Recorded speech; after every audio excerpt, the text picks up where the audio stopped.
Well, I'm joined now from Tel Aviv by former Israeli tank commander Ori Givati, who is part of Breaking the Silence, a group founded by Israeli combat veterans to document military abuses.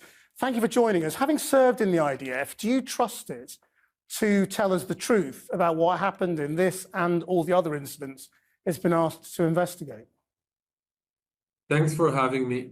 Look, I think what we all have to understand is that killing of innocent people in Gaza happens every single day.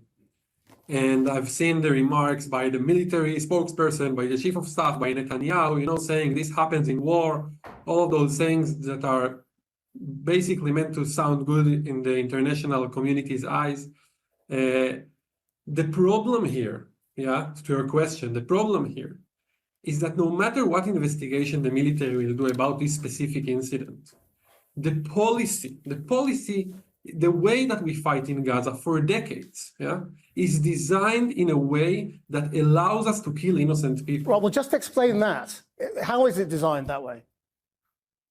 So there are many different elements to that. It starts from how we select targets. What targets are considered legitimate targets? For an example, something called a militant house is a legitimate target.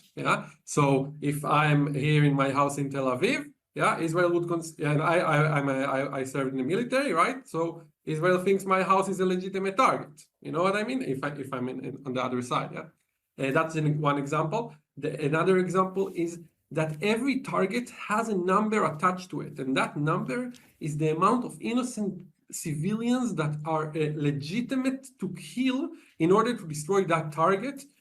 Mostly we're talking about as individuals, and I've just read a report that just came out now, like a few minutes ago, in The Guardian, about an AI system that selects the target. So the examples for that, I can talk about the different examples for hours. But what we all have to understand is that the way we fight in Gaza allows us to kill innocent people, and we can always say it was a mistake here and the commander did this there and so forth, but we have to understand that the problem is much, much broader. And what are you told in training about how, because these are young people often, very young people doing military service.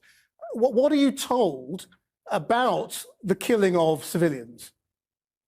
Look, I think that every single soldier was told, it's really broad. We're talking about tens of thousands of soldiers here. When we have to understand the spirit that comes down from the top, that I think is the element here.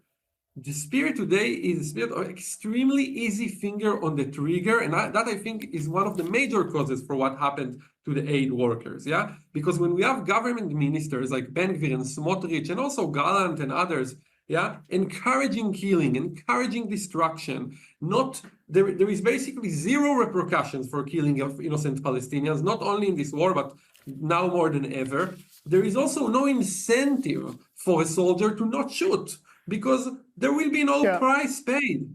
I don't want to put words in your mouth, but are Israeli soldiers, are Palestinians dehumanized in your view for Israeli soldiers?